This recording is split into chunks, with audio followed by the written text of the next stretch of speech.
What's up everyone, welcome back to the channel and thanks for clicking on this video. Today we're going to be creating a beautiful charcuterie board, but first we have to shop for some ingredients, so let's head to the store.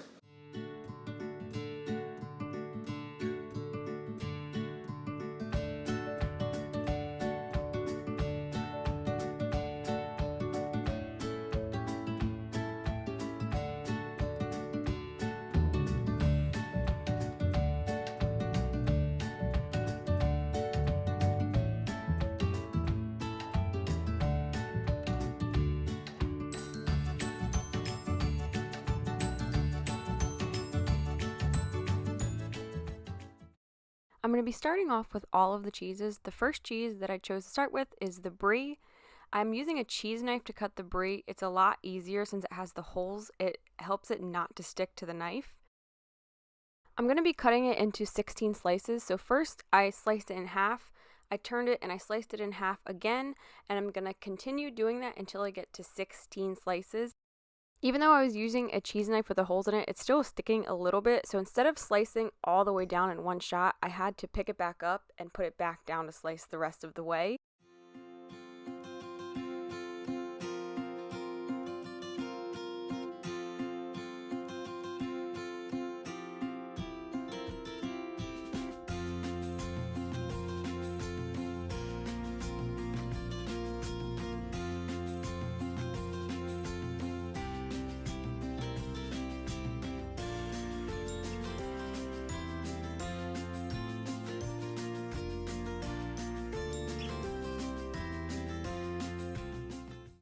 I started separating the Brie piece by piece so that way I could create a fanned out circle with the Brie. It's just a super pretty touch to the board and it makes it look a little more fancy.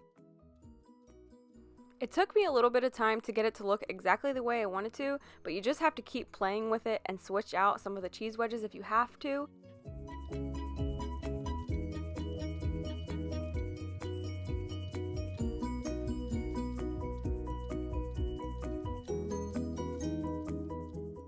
I decided to leave a hole in the middle so that way later I could fill it in with some fruit.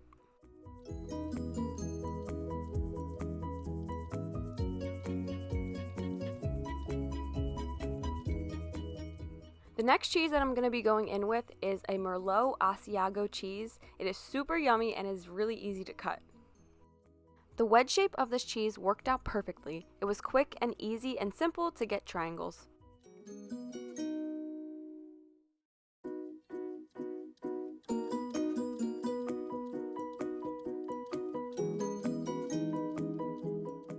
The way that I'm styling this cheese is called a zipper. I did this by placing the triangles on their sides and alternating the directions that they were facing.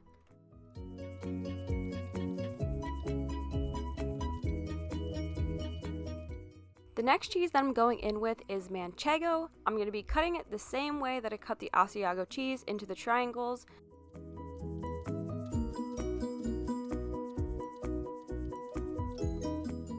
Once I'm done cutting it, I'm also going to be making a zipper with the Manchego cheese and using the same technique that I did with the Asiago cheese.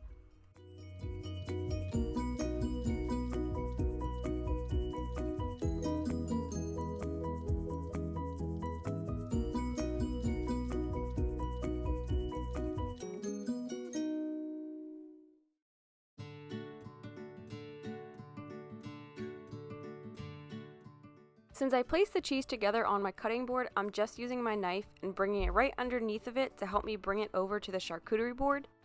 Once I got it onto the board, I was just playing around with the placement and seeing where I liked it best, and also making sure that it was far enough away from the other cheeses. Now we're moving on to meats, and the first meat that I went in with is prosciutto.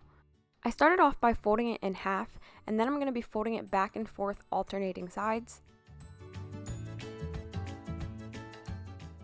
I'm putting the prosciutto on the outside of the board because I'm using it as a barrier for the crackers and the fruits so that way they don't fall off of the board.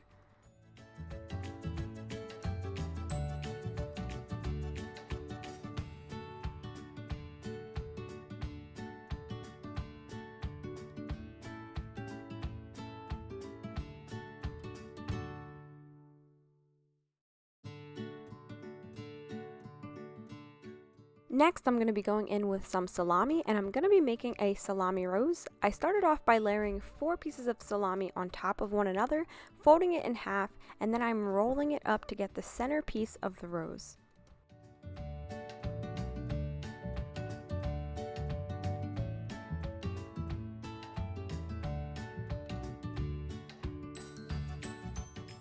This next part can get a little bit tricky to keep the whole rose together. I'm just taking some more salami, folding it in half, and wrapping it around as the petals. It takes a lot of work to keep it from falling apart, so you have to keep squeezing it and pressing it together so that way it sticks a little bit better. I finally got it pretty sturdy. I made sure not to put this on the outside of the board because I need to place some things around it later to help keep the rose petals held together. I'm going in with some more salami. I'm folding it in half 2 times to create a little triangle, and then I'm going to be layering them on top of one another.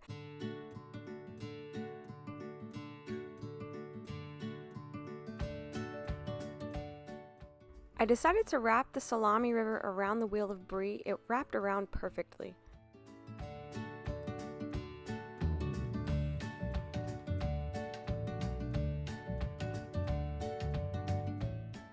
Now I'm going in with some crackers to give the board a nice crunch. These ones are the Italian herb flatbread crackers. They're one of my favorites.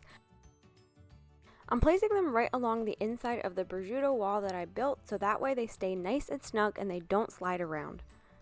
Now I'm going in with another choice of cracker. These ones are butter flavored. They're a lot softer than the other ones and they bring a different texture to the board. I decided to move the crackers over a little bit because I'm going to be placing a ramekin in the middle that we're going to be filling with some raspberry jam later on in the video. I'm filling in the little hole in the brie with some blackberries. The contrast in color looked super pretty. I'm starting to fill in all the empty spaces with fruit like blackberries, pineapples, and blueberries. The dried pineapples give this board a bit of sweetness and it breaks up the colors and textures, and it's just a fun touch to a charcuterie board. I'm also going in with some blueberries. These ones are great space fillers. Wherever I saw a small gap or space on the board, I would add some blueberries and it would help it to look more full. Next, I'm going in with these chocolate covered biscuits. I was cutting them in half so that way they could fit around the ramekin. These are a great way to add some more sweetness to your charcuterie board.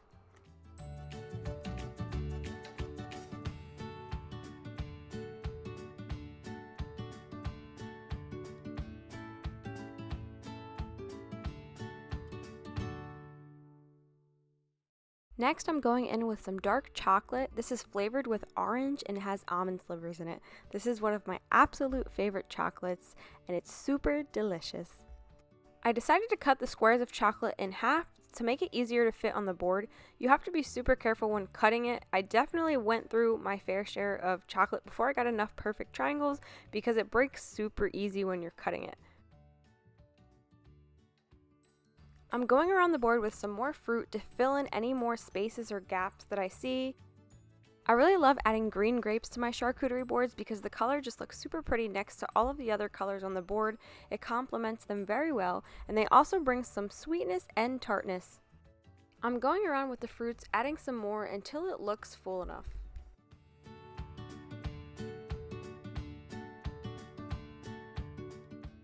To complete the board, I'm going to be putting some raspberry preserves into the ramekin that I placed into the board earlier. This goes super well with any of the meats, cheeses, and fruits on this board.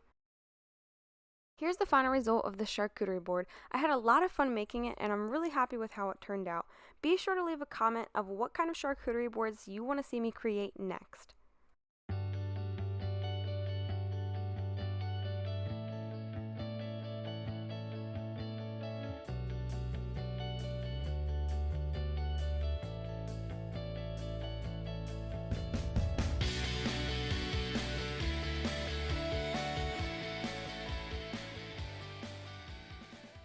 Thanks so much for watching this video. Please leave a like, comment, and subscribe to this channel, and I'll see you guys in the next one. Bye!